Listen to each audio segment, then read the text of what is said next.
السلام عليكم ورحمة الله وبركاته. الحمد لله صاحب الجلالة، والصلاة والسلام على صاحب الرسالة. أما بعد، فأعوذ بالله من الشيطان الرجيم. بسم الله الرحمن الرحيم. إنه لقرآن كريم في كتاب مكنون لا يمسه إلا المطهرون. وقال النبي صلى الله عليه وسلم: خيركم من تعلم القرآن وعلمه، أو كما قال عليه الصلاة والسلام.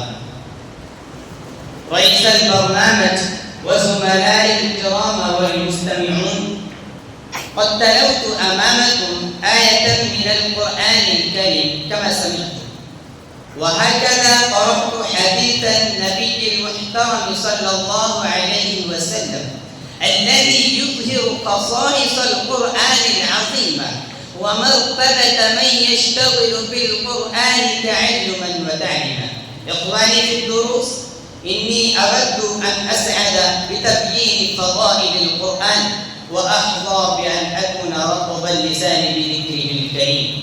ألا تعلمون ما هو القرآن الكريم؟ القرآن هو الكتاب، كما قال الله تعالى: ألف لام ميم ذلك الكتاب لا ريب فيه هدى للمتقين. القرآن هو الذكر، كما قال الله تعالى: إنا نحن نزلنا الذكر وإنا له لحافظون. القرآن هو الهداية، كما قال الله تعالى: إن هذا القرآن يهدي للتي هي أقوم. والقرآن هو الفرقان، كما قال الله تعالى: تبارك الذي نزل الفرقان على عبده ليكون للعالمين نذيرا. والقرآن هو الروح، كما قال الله تعالى: وكذلك أوحينا إليك روحا من أمرنا. والقرآن هو الكتاب الذي نزل الله عز وجل من السماء إلى الدنيا على عبده الحبيب محمد المصطفى صلى الله عليه وسلم. والقرآن هو الكتاب الذي نزل لهداية الناس إلى الطريق المستقيم. والقرآن هو الكتاب الذي فيه دستور الحياة الإنسانية. والقرآن هو الكتاب الذي فيه شفاء للناس.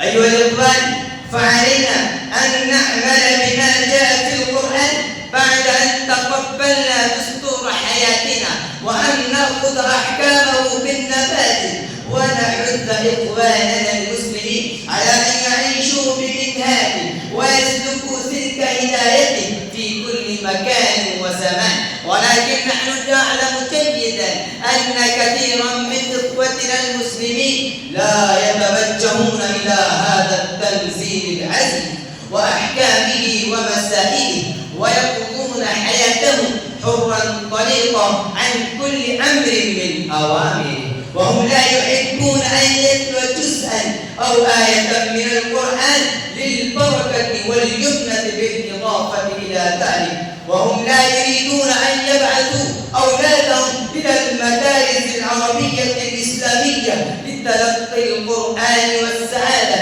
بتلاوته، مع أن النبي الكريم صلى الله عليه وسلم قال: خيركم من تعلم القرآن وعلمه. أيها المسلمون، هذا الحديث يحث على كل منا على تعلم القرآن بأنفسنا، ويكلف أولادنا بتعليمه وعمله. واعلموا قد فاق أهل القرآن ومن قام بتحفيظه، ومعلم القرآن يحظون بالشرف وعلو المنزلة على غيرهم من المسلمين في الدنيا والآخرة. أيها المسلمون، إن رسولنا صلى الله عليه وسلم يدعونا إلى القيام بحفظ القرآن، إذ هو روح حياتنا ونور هدايتنا. وبذا أختتم كلامي وآخر دعوانا أن الحمد لله رب العالمين.